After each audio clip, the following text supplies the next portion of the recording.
తల్లికి వందనం ఈ ఏడాది ఎగ్గొట్టినట్టేనా అన్నట్టుగా వైసీపీ వాళ్ళు తెగ ప్రచారం చేస్తున్నారు. దీనిపైన మీ అభిప్రాయం ఏంటి? వైసీపీ వాళ్ళకి ఎట్లా ఉందంటే, ప్రజలు వాళ్ళకి వ్యతిరేకంగా ఇచ్చిన తీర్పుని వాళ్ళు డైజెస్ట్ చేసుకోలేకపోతున్నారు.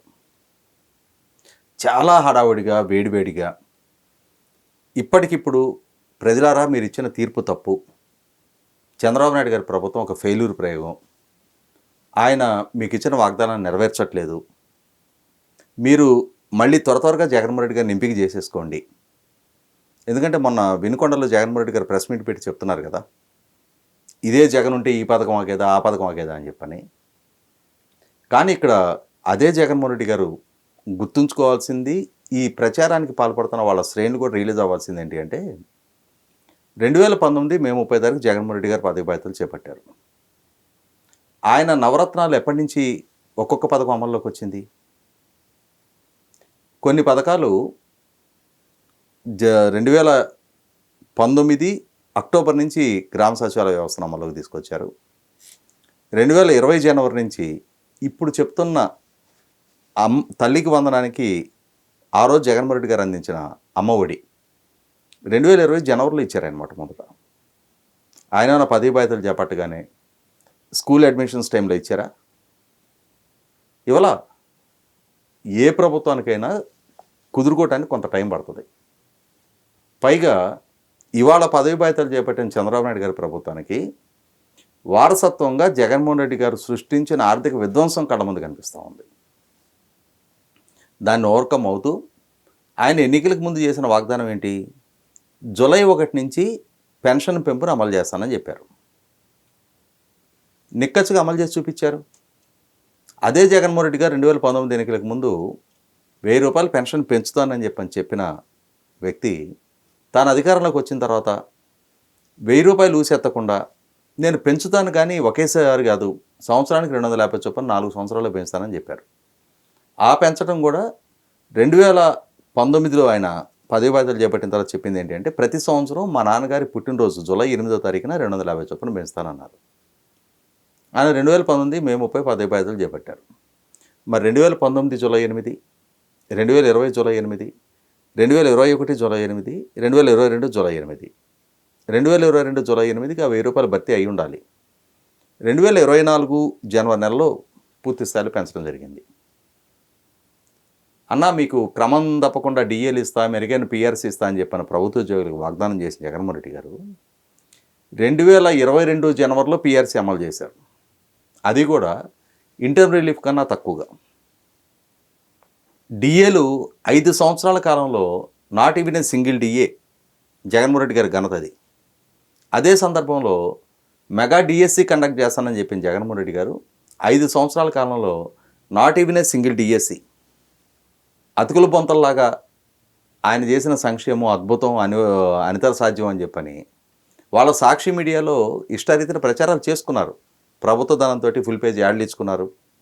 వాళ్ళ సాక్షి ఛానల్కి అడ్డగోలుగా ప్రకటనలు కేటాయించుకున్నారు. ఈరోజు ఐఎన్పిఆర్ మినిస్టరు పార్సాది గారు అసెంబ్లీకి తెలియజేసిన రికార్డుల ప్రకారమే, ఈరోజు వాస్తవ గణాంకాల ప్రకారమే ఒక సాక్షి మీడియాకి 403 కోట్ల రూపాయలు ఖర్చు పెడితే, యాడ్ రెవెన్యూ కట్టబెడితే, మిగిలిన అన్ని పత్రికలకి కలిపి 488 కోట్లు ఇచ్చారు. మరి అర్థమవుతుంది కదా అక్కడ. ఇటువంటి ఆర్భాటపు ప్రచారాలు చేసుకొని కూడా ప్రజలను మెప్పించగలిగారా? ఎందుకు? మీ పాలనలో ఉన్న డొలతనం ఏంటి అనేది, మీ వాగ్దానాలు అమల్లో ఉన్న చిత్తశుద్ధి ఏంటి అనేది ప్రజలకు ఒక స్పష్టత ఉంది. కాబట్టి మిమ్మల్ని ప్రజలు 2014లో ఇచ్చిన ప్రతిపక్ష హోదా ఇవ్వలేదు, 2019లో ఇచ్చిన ముఖ్యమంత్రి పదవి ఇవ్వలేదు, మిమ్మల్ని పులివెందుల ఎమ్మెల్యే స్థాయికి పరిమితం చేశారు. ఇంకా ఇప్పటికీ కూడా మీరు ఇదే విష ప్రచారం. తల్లికి వందనం, అమ్మకు వందనం కార్యక్రమం ఈ సంవత్సరం అమలుపరచడం లేదు అని చెప్పని మీకు ఎవరు చెప్పారు? విద్యాశాఖ మంత్రి నారా లోకేష్ గారు కానీ, ఆర్థిక శాఖ మంత్రి పయ్యావుల కేశవ్ గారు కానీ, లేదు ముఖ్యమంత్రి చంద్రబాబు నాయుడు గారు కానీ, వాళ్ళు ఆ విధాన నిర్ణయం తీసుకున్నాము, మేము దీన్ని వచ్చే సంవత్సరం నుంచి అమలు చేయబోతున్నాం అని చెప్పని ప్రకటన ఏమైనా చేశారా? 6 వారాల క్రితం వాళ్ళు పదవి బాధ్యతలు చేపట్టారు. జూన్ 12వ తారీఖు పదవి బాధ్యతలు చేపట్టారు. 50 రోజులు కాలం పూర్తయింది. ఇప్పటికి 7 వారాల కాలం పూర్తయింది. వాళ్ళు ఏ ఒక్క సంక్షేమ పథకాన్ని మేము అమలు పరచకుండా తిలోదకాలు ఇచ్చే ఆస్కారమే లేదని చెప్తా ఉన్నారు.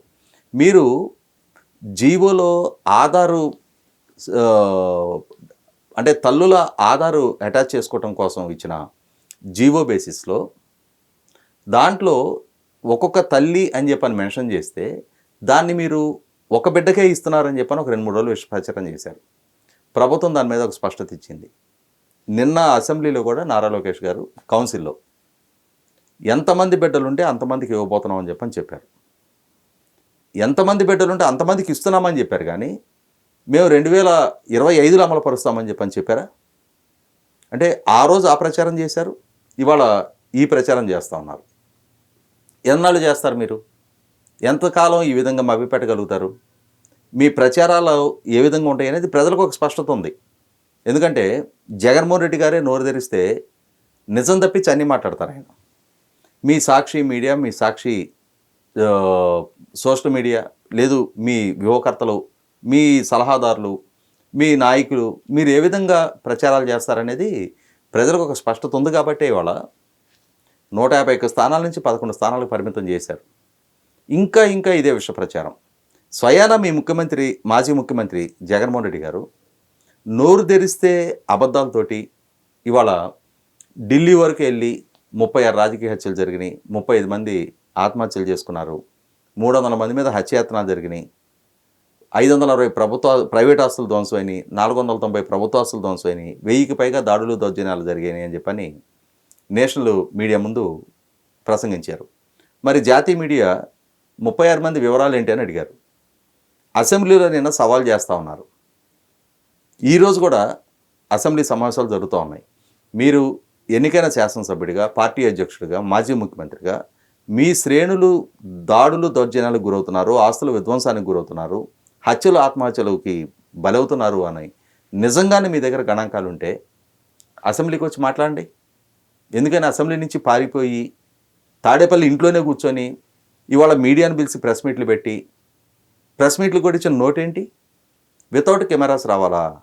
ఎందుకని? కెమెరాలు తీసుకొని వస్తే మిమ్మల్ని ప్రశ్నిస్తే మీ స్పందన ఏంటి అనేది రికార్డెడ్ ఎవిడెన్స్ ఉంటుంది అని చెప్పనే.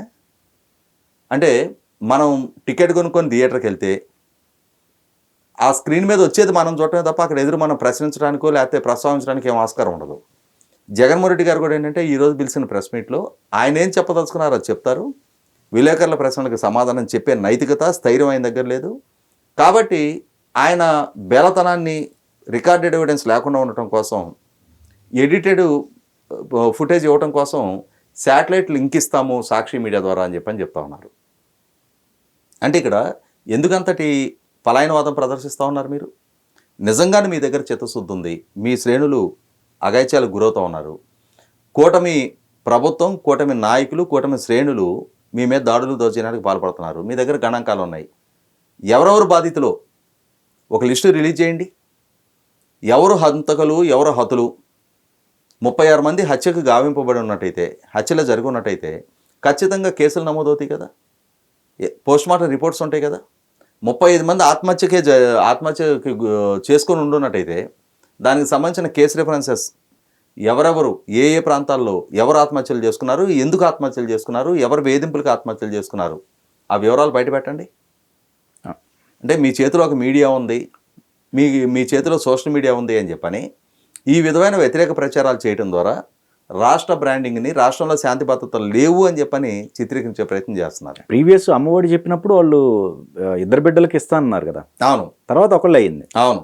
బట్ ఇప్పుడు ఏంటంటే ఇది జరగలేదని చెప్పేసి ఇమ్మీడియట్గా 1 మంత్లోనే వాళ్ళు ఈ ప్రచారానికి తరలిపోయారు. అదే చెప్తున్నా నేను మొదట్లో నా ఇంటర్వ్యూలో చెప్పింది కూడా అదే. ఓకే, అంటే వాళ్ళకి చాలా వేడివేడిగా చంద్రబాబు నాయుడు గారిని ఒక ఫెయిల్యూర్ ప్రభుత్వంగా చూపించాలి, మళ్ళీ రేపేళ్ళుండి ఎన్నికలు జరిపించేసి జగన్మోహన్ రెడ్డిని తీసుకొచ్చి ఆ పదవిలో కూర్చోబెట్టాలి. అంటే పదవి లేకపోతే జగన్మోహన్ రెడ్డి అసలు ప్రాణాలు ఉగ్గపట్టుకుపోతున్నాయి.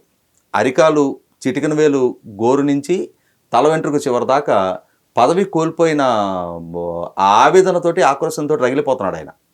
నాకు ప్రతిపక్ష హోదా ఇవ్వండి, నేను స్పీకర్ గారిని అర్థించడం, నాకు ప్రతిపక్ష హోదా కల్పించండి, స్పీకర్ గారిని ఆదేశించండి అని చెప్పని హైకోర్టుని అప్రోచ్ అవ్వడం, ఇవన్నీ చూస్తుంటేనే ఇక్కడ మీడియాను తప్పుదో పట్టిస్తున్నారు. రాజ్యసభ వేదికగా విజయసాయిరెడ్డి ఇవే తప్పుడు గణాంకాలతో రాజ్యసభలో ప్రసంగిస్తూ ఉన్నాడు.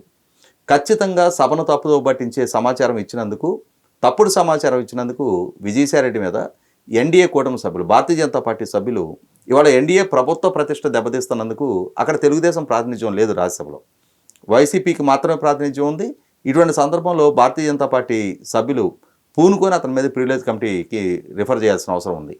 అదే సందర్భంలో ఇష్టారీతిన అసత్య ప్రచారాలతోటి, తప్పుడు గణాంకాలతోటి రాష్ట్ర బ్రాండింగ్ని దెబ్బతీస్తున్నందుకు, రాష్ట్రానికి ఒక ద్రోహిగా మారుతున్నందుకు, రాష్ట్రం వైపు పెట్టుబడిదారులు రాని వాతావరణం సృష్టించే ప్రయత్నం చేస్తున్నందుకు జగన్మోహన్ రెడ్డి గారి మీద రాజద్రోహం కేసు నమోదు చేయాలి.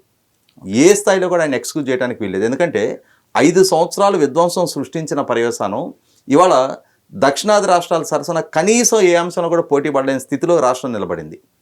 ఇప్పుడు మళ్ళీ ఒక్కొక్క అడుగు వేస్తూ మిగిలిన రాష్ట్రాల సరసన నిలబడాలి, ఒక 5 సంవత్సరాలకైనా 10 సంవత్సరాలకైనా equal level playing field Andhra Pradesh రాష్ట్రం కూడా అందుకోవాలని చెప్పని ఒక ప్రయత్నం చేస్తుంటే, ఆ దిశగా పెట్టుబడిదారులు కూడా స్పందిస్తూ ఉంటే, కేంద్ర ప్రభుత్వం కూడా సహకారం అందిస్తూ ఉంటే, ఈ రకమైన విష ప్రచారాన్ని కొడిగట్టి జరగని హత్యలు జరిగినట్టుగా, జరగని ఆత్మహత్యలు జరిగినట్టుగా చిత్రీకరిస్తున్న నేపథ్యంలో ఖచ్చితంగా ఈ విష ప్రచారాన్ని ఆదిలోనే కట్టడి చేస్తే రాసిన బాధ్యత ఉంది.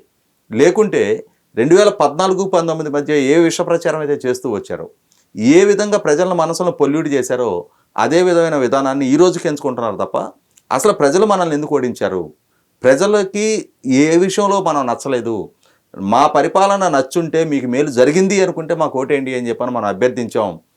మనం చేసిన మేలు ప్రజలు పరిగణలోకి తీసుకోలేదు, ప్రజల ఎక్స్పెక్టేషన్స్ వేరే ఉన్నాయి, వాళ్ళ ఆశలు ఆశయాలు వాళ్ళ అంచనాలు వేరుగా ఉన్నాయి, వాటిని అందుకోవడంలో మనం ఫెయిల్ అయ్యాం అని చెప్పని అసలు సిసర్ రియలైజేషన్ ఉంటే ఆ వైఖరి వేరుగా ఉంటుంది, ఆ రాజకీయం వేరుగా ఉంటుంది. ఒకసారి పునఃసమీక్షించుకొని మన లోపాలేంటో అధిగమిద్దాం, మన నాయకుల్లో లోపం ఉందా, పార్టీలో లోపం ఉందా, నాయకుడిగా నాలో లోపం ఉందా అని చెప్పని సమీక్షించుకొని పోస్ట్ మార్టం చేసుకొని తిరిగి మళ్ళీ ప్రజలకు చేరువవడానికి ప్రయత్నం చేయాల్సిన దగ్గర డే 1 నుంచి ఇదే విష ప్రచారాన్ని కొడిగడుతున్న నేపథ్యంలో ఖచ్చితంగా ప్రభుత్వ పరంగా కూడా ఇటువంటి సత్యదూరమైన ప్రచారాలతోటి ప్రభుత్వ ప్రతిష్ట మంటగలిపే ప్రయత్నం చేస్తున్నప్పుడు కఠినమైన కేసులు నమోదు చేయాలి, శిక్షలకు గురి చేయాలి. కొంతమందినైనా సరే ఇటువంటి ఈ ఉద్దేశపూర్వక దురుద్దేశాన్ని ఆపాదించే ప్రయత్నాలు చేస్తున్న వాళ్ళని కఠినంగా శిక్షిస్తే తప్ప మిగిలిన వాళ్ళకి బుద్ధి రాదు.